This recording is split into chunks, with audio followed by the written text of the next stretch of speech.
അഞ്ചാം ലോക കേരള സഭാ അംഗങ്ങളെ ഈ അടുത്ത ദിവസം തിരഞ്ഞെടുത്തു. 124 രാജ്യങ്ങളിൽ നിന്നും പ്രവാസി മലയാളികളായ ആളുകളെയാണ് ഈ ഒരു അഞ്ചാം ലോക കേരള സഭയിലേക്ക് തിരഞ്ഞെടുക്കപ്പെട്ടിട്ടുള്ളത്. ഈ അഞ്ചാം ലോക കേരള സഭ അംഗത്തിൽ ഖത്തറിൽ നിന്നുള്ള മലയാളികൾ ധാരാളം ആളുകൾ തിരഞ്ഞെടുക്കപ്പെട്ടിട്ടുണ്ട്. അതിലൊരു പ്രധാനിയായ ആളാണ് ഇവിടുത്തെ ഖത്തറിലെ മലയാളികൾക്കിടയിലെ ജീവകാരുണ്യ പ്രവർത്തകനാണ് ഇല്യാസ് മട്ടന്നൂരാണ് നമ്മോടൊപ്പം ഉള്ളത്. ഇപ്പോഴും നമ്മുടെ പല അടിസ്ഥാന വിഷയങ്ങളിലും കാര്യമായ രീതിയിലുള്ള മാറ്റങ്ങൾ നമുക്ക് വരുത്താൻ സാധിച്ചിട്ടില്ല. അപ്പോൾ നമ്മൾ എയർലൈൻ വിഷയങ്ങളും നിങ്ങൾ സൂചിപ്പിച്ചതുപോലെ 29, 30, 31 തീയതികളിൽ തിരുവനന്തപുരത്ത് വെച്ച് നടത്തുന്ന ഈ ലോക കേരള സഭ പരിപാടിയിൽ ഖത്തറിൽ നിന്ന് എന്നെ തിരഞ്ഞെടുത്ത് പോവുകയാണ്. ഈ പരിപാടിയിൽ പ്രവാസികളെ സംബന്ധിച്ച് പ്രവാസികൾ അനുഭവിക്കുന്ന പ്രയാസങ്ങളെക്കുറിച്ച് എനിക്ക് കിട്ടിയ അവസരം പ്രവാസികളുടെ ഉന്മനത്തിന് വേണ്ടിയുള്ള എല്ലാ കാര്യങ്ങളും ചർച്ച ചെയ്യാനുള്ള വേദികളിൽ ഞാനത് ഉപയോഗപ്പെടുത്തും. ഇവിടെ സൂചിപ്പിക്കുകയുണ്ടായി, പ്രവാസികൾ ഒരുപാട് പ്രയാസങ്ങൾ അനുഭവിക്കുന്നുണ്ട്.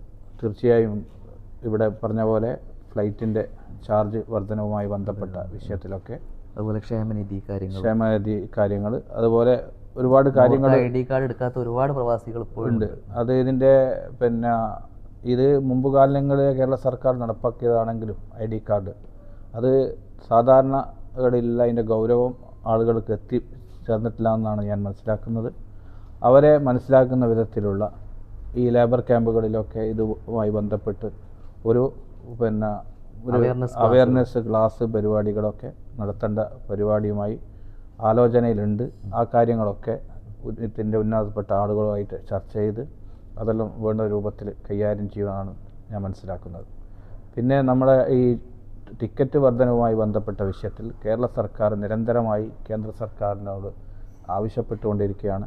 ഈ പ്രവാസികളെയും അതുപോലെ തന്നെ വിദേശ മലയാളികളെയും ഇത്രയും ഞെരുക്കുന്ന ഈ അവസ്ഥയിൽ നിന്നൊരു മാറ്റം വരാൻ വേണ്ടി നമ്മുടെ സർക്കാർ ശക്തമായ ഇടപെടൽ നടത്തുന്നുണ്ട്. ഇനിയും ഇതുപോലെ ഒരുപാട് കാര്യങ്ങൾ ചെയ്യാൻ ഇതുപോലുള്ള കൂട്ടായ്മകൾ കൊണ്ട് പറ്റുമെന്നാണ് ഞാൻ കരുതുന്നത്. ആ വിഷയമൊക്കെ അവിടെ ചർച്ച ചെയ്ത് ഇതിനൊരു രൂപരേഖ ഉണ്ടാക്കാൻ പറ്റും എന്നാണ് ഞാൻ മനസ്സിലാക്കുന്നത്. 125 രാജ്യങ്ങളിൽ താങ്കൾ സൂചിപ്പിച്ചതുപോലെ 125 രാജ്യങ്ങളിൽ നിന്നുള്ള വിദേശ മലയാളികൾ പങ്കെടുക്കുന്ന ഒരു വലിയൊരു കൂട്ടായ്മയാണ് ലോക കേരള സഭ. തീർച്ചയായും മുൻകാലങ്ങളിൽ ഈ ലോക കേരള സഭ എടുത്ത തീരുമാനത്തിൻ്റെ ഫലമാണ് ഇൻഷുറൻസ് പദ്ധതി, അതുപോലെ തന്നെ ഒരുപാട് പദ്ധതികൾ.